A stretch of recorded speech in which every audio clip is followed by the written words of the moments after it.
Hello दोस्तों, इस lecture में हम लोग मुख्यमंत्री एवं मंत्रिपरिषद के बारे में पढ़ेंगे। तो ये स्टेट लेजिस्लेचर है, उसी का कंटिन्यू है, जिसमें हम लोग मुख्यमंत्री और मंत्रिपरिषद के बारे में पढ़ेंगे। संविधान के अनुच्छेद 163 के तहत राज्य मंत्रिपरिषद का बंद किया गया है। अनुच्छेद 163 के अनुसार उन बातों को छोड़कर जिनमें राज्यपाल स्वविवेक से कार्य करता है, अन्य कार्यों के निर्वाह में उसे सहायता प्रदान करने के लिए एक मंत्रिपरिषद होगी, जिसका एक प्रधान मुख्यमंत्री होगा। मंत्रिपरिषद का प्रमुख कार्य राज्यपाल को उसके कार्य निर्वहन में सहायता और सलाह देना है, किंतु राज्यपाल को मंत्रियों ने कब और क्या सलाह दी, इस प्रश्न की किसी न्यायालय में जांच नहीं की जा सकती। अनुच्छेद 163 में स्पष्ट रूप से लिखित है कि राज्यपाल अपनी स्वविवेकी शक्तियों को छोड़कर मंत्रिपरिषद के परामर्श पर कार्य करेंगे। राज्यपाल द्वारा मंत्रिपरिषद के परामर्श को पुनर्विचार हेतु लौटाने का प्रावधान संविधान में नहीं। राज्यपाल द्वारा मंत्रिपरिषद के परामर्श को पुनर्विचार हेतु लौटाने का प्रावधान संविधान में नहीं। अब कंपोजिशन क्या है स्टेट काउंसिल ऑफ मिनिस्टर्स का, राज्य मंत्रिपरिषद का गठन। तो मुख्यमंत्री की नियुक्ति, अपॉइंटमेंट ऑफ चीफ मिनिस्टर। तो मुख्यमंत्री की नियुक्ति राज्य मंत्रिपरिषद के गठन का प्रारंभ चरण है। अनुच्छेद 164(1) में कहा गया है कि मुख्यमंत्री की नियुक्ति राज्यपाल करेगा, तो अन्य मंत्रियों की नियुक्ति राज्यपाल मुख्यमंत्री की सलाह से करेगा। इस संबंध में सुव्यवस्थित परंपरा यह है, राज्यपाल द्वारा राज्य की विधानसभा के बहुमत दल के नेता को मुख्यमंत्री पद पर नियुक्त किया जाता है, लेकिन यदि किसी दल को स्पष्ट बहुमत ही न प्राप्त हो अथवा बहुमत प्राप्त दल या विभिन्न दलों का कोई निश्चित नेता न हो, तो राज्यपाल मुख्यमंत्री की नियुक्ति में अपने विवेक का प्रयोग कर सकता है। मुख्यमंत्री की योग्यता अलग से संविधान में उल्लेखित नहीं। अन्य मंत्रियों की नियुक्ति, अपॉइंटमेंट ऑफ अदर मिनिस्टर। तो अन्य मंत्रियों की नियुक्ति राज्यपाल मुख्यमंत्री की सलाह से करता है। अपने पद की शपथ लेते पश्चात मुख्यमंत्री अन्य मंत्रियों के नाम और उनके विभागों की सूची राज्यपाल को दे देता है। राज्यपाल साधारणतः उस सूची पर अपनी स्वीकृति प्रदान कर देता है।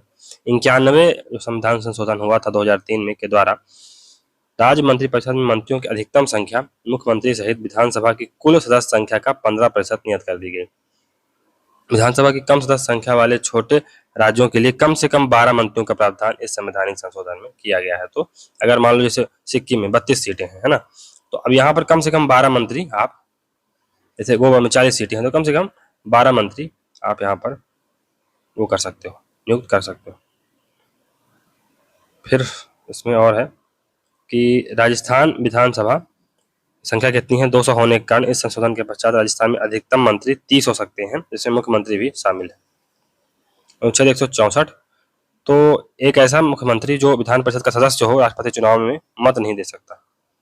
तो एक ऐसा मुख्यमंत्री जो विधान परिषद का सदस्य हो, यानी कि स्टेट लेजिस्लेटिव काउंसिल का अगर कोई मेंबर हो, एसएलसी का मेंबर हो, तो उसमें मतदान नहीं देगा। क्यों? क्योंकि एसएलसी के मेंबर राष्ट्रपति के चुनाव में भाग ही नहीं लेते हैं, तो मुख्यमंत्री भी नहीं लेगा बाय डिफॉल्ट।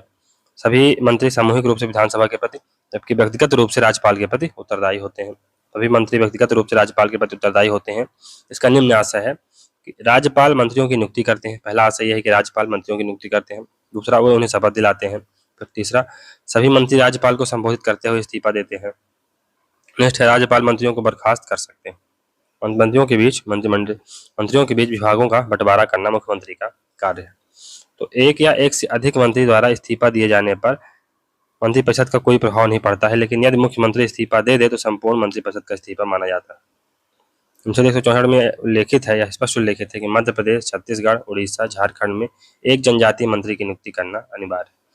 मूल संविधान अनुच्छेद 164 के अंतर्गत बिहार राज्य का भी उल्लेख था। 94 संविधान संशोधन द्वारा 2008 में अनुच्छेद 164 में संशोधन कर बिहार राज्य हटाया गया, छत्तीसगढ़ व झारखंड राज्य जोड़े गए। अनुच्छेद 164 में स्पष्ट उल्लेखित है कि यह जनजातीय कल्याण मंत्री अनुसूचित जाति एवं पिछड़े वर्गों से संबंधित मामलों को देखेगा। तो अनुच्छेद 164 में यह उल्लेखित है कि जनजातीय कल्याण मंत्री अनुसूचित जाति एवं पिछड़े वर्गों के मैटर को देखेगा। मंत्रियों की योग्यताएं, क्वालिफिकेशन ऑफ मिनिस्टर्स।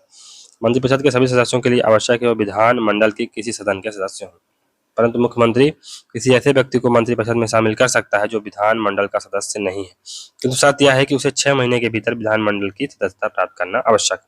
ऐसा करने में असफल रहने पर मंत्रिपद छोड़ना पड़ता है तथा पुनः उसे मंत्री नहीं बनाया जा सकता।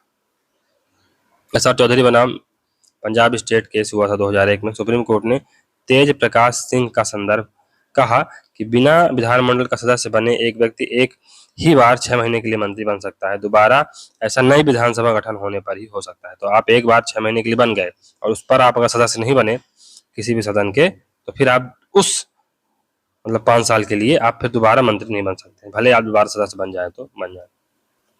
अगली विधानसभा में आप मंत्री बन पाएंगे। मंत्रियों द्वारा शपथ ग्रहण यानी ओथ बाई मिनिस्टर। तो मुख्यमंत्री सहित मंत्रिपरिषद के सभी सदस्यों को पद ग्रहण से पूर्व राज्यपाल द्वारा शपथ दिलाई जाती है। उल्लेखनीय है कि सभी मंत्रियों को 2 प्रकार की शपथ लेनी होती है। प्रथम पद की शपथ, दूसरी गोपनीयता की शपथ। शपथ का प्रारूप अनुसूची 3 में दिया हुआ है। काउंसिल ऑफ मिनिस्टर, मंत्रिपरिषद की संरचना संबंधी प्रावधान संविधान के अनुच्छेद 164 में उल्लेखित है। यह एक त्रिस्तरीय संगठन है, 3 स्तरीय संगठन है, जिसमें मुख्यमंत्री के अतिरिक्त कैबिनेट मंत्री, राज्य मंत्री और उप मंत्री होते हैं।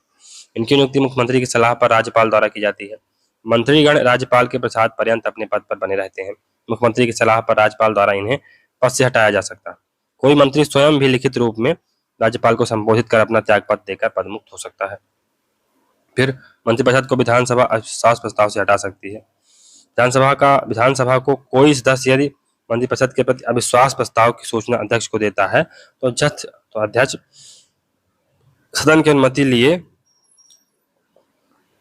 उस सदन के समक्ष रखता है। सदन की अनुमति के लिए उस सदन के समक्ष रखता है। यदि अध्यक्ष के कहने पर सदस्यों की कुल संख्या के 5वें भाग अर्थात 40 सदस्य राजस्थान विधानसभा में के सदस्य खड़े हो जाएं तो अध्यक्ष सूचित करता है कि अनुमति दी जाती है। ज्ञात रहे कि लोकसभा में भाग की जगह संख्या यानी 50 निर्धारित है, तो लोकसभा में एग्जैक्ट नंबर दिया गया है 50, जबकि विधानसभा के लिए 5वें भाग के लिए एक बड़े 5वां भाग इसके पक्ष में हो। इसी तरह मंत्रिपरिषद भी नियम 132 का के तहत विश्वास प्रस्ताव रख सकती है।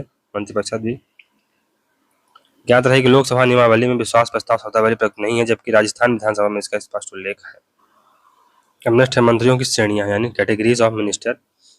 तो राज्य मंत्रिपरिषद में भी मंत्रियों की 3 श्रेणियां होती हैं। एक तो कैबिनेट मंत्री या मंत्रिमंडल के सदस्य, दूसरा राज्य मंत्री, तीसरा उप मंत्री। कैबिनेट मंत्री प्रथम कोटि के मंत्री होते हैं, वही सरकार की नीति का संचालन करते हैं। कैबिनेट मंत्री के बाद राज्य मंत्री आते हैं। ये मंत्री 2 प्रकार के कार्य करते हैं। कुछ राज्य मंत्री स्वतंत्र रूप से विभाग को संभालते हैं और कुछ किसी कैबिनेट मंत्री की सहायता से ऐसा करते हैं। राज्य मंत्री विधानमंडल के सदस्य नहीं होते हैं। राज्य मंत्री के बाद उप मंत्री आते हैं, इन्हें स्वतंत्र रूप से कोई विभाग नहीं दिया जाता। उप मुख्यमंत्री जिस कैबिनेट मंत्री या राज्य मंत्री से संबद्ध रहते हैं वे उसी मंत्री में के सहायक के रूप में कार्य करते हैं। मंत्रिपरिषद कैबिनेट मंत्री, राज्य मंत्री व उप मंत्री इन सब का सामूहिक नाम है, जबकि मंत्रिमंडल केवल प्रथम कोटि वाले मंत्रियों यानी कैबिनेट मंत्रियों का समूह होती है। तो मंत्रिपरिषद में सभी प्रकार के मंत्री आ जाएंगे, तीनों प्रकार के, जबकि मंत्रिमंडल में यानी कैबिनेट में केवल प्रथम कोटि वाले ही मंत्री आएंगे यानी कैबिनेट मंत्री ही उसमें आएंगे। आकार में मंत्रिपरिषद बड़ी होती है, क्योंकि इसमें सभी प्रकार के मंत्री आ गए हैं तो मंत्रिपरिषद तो बड़ी होगी ही। मंत्रिमंडल छोटा होता है, परंतु महत्व की दृष्टि से मंत्रिमंडल बड़ा होता है, क्योंकि वही शक्तियों को शासन की नीतियों का संचालन करता है। लेकिन महत्व किसका है? कैबिनेट का ही ज्यादा है, मंत्रिमंडल का ही ज्यादा। मंत्रिपरिषद का आकार, संविधान के आरंभ में मंत्रिपरिषद का आकार यानी संख्या निर्धारित नहीं की गई थी, परंतु 91 संविधान संशोधन अधिनियम 2003 द्वारा मंत्रिपरिषद का आकार निर्धारित किया गया। अर्थात अब राज्य मंत्रिपरिषद में मुख्यमंत्री सहित मंत्रियों की कुल संख्या उस राज्य में मंत्रिपरिषद में मुख्यमंत्री सहित मंत्रियों की कुल संख्या उस राज्य की विधानसभा की कुल सदस्य संख्या की 15% से अधिक नहीं होगी तथा राज्य मंत्रिपरिषद में मुख्यमंत्री सहित मंत्रियों की संख्या 12 से कम नहीं होगी, 12 से कम नहीं होगी और 15% से अधिक नहीं होगी, ये बात है। फिर राजस्थान में इसका अधिकतम आकार कितना है? अधिकतम 30 है। विधानसभा के सदस्यों की संख्या 200 है तो उसका 15%, 200 का 15% कितना होगा? वही 30 होगा, तो 30 ही है। चलिए आगे बढ़ते हैं। संसदीय सचिव देख लेते हैं। तो मंत्रियों के अतिरिक्त संसदीय सचिव भी होते हैं। ये दल के नए व युवा नेता होते हैं या युवा व्यक्ति होते हैं जिन्हें लंबा राजनीतिक या शासकीय अनुभव नहीं होता, जिनके द्वारा अप्रत्यक्ष रूप से उन्हें शासकीय दायित्व का प्रशिक्षण प्रदान किया जाता है। उन्हें शपथ मुख्यमंत्री द्वारा दिलाई जाती है, न कि राज्यपाल द्वारा, ये भी याद रखिएगा। 1967 में राजस्थान में पहली बार संसदीय सचिव की नियुक्ति मुख्यमंत्री मोहन लाल सुखाड़िया द्वारा की गई। राजस्थान में यह पद लाभ के पद के दायरे में नहीं आता, इसकी संख्या निश्चित नहीं है। संसदीय सचिव मंत्रिपरिषद का भाग नहीं होते हैं क्योंकि इनकी नियुक्ति मुख्यमंत्री करते हैं। मुख्यमंत्री शपथ दिलाते हैं, ये मुख्यमंत्री के प्रति उत्तरदायी होते हैं। मुख्यमंत्री इन्हें कभी भी बर्खास्त कर सकते हैं। संसदीय सचिव राज्य विधानमंडल के सदस्य होते हैं तथा इन्हें राज्य मंत्री का दर्जा प्राप्त होता है। अब मंत्रिपरिषद का कार्यकाल।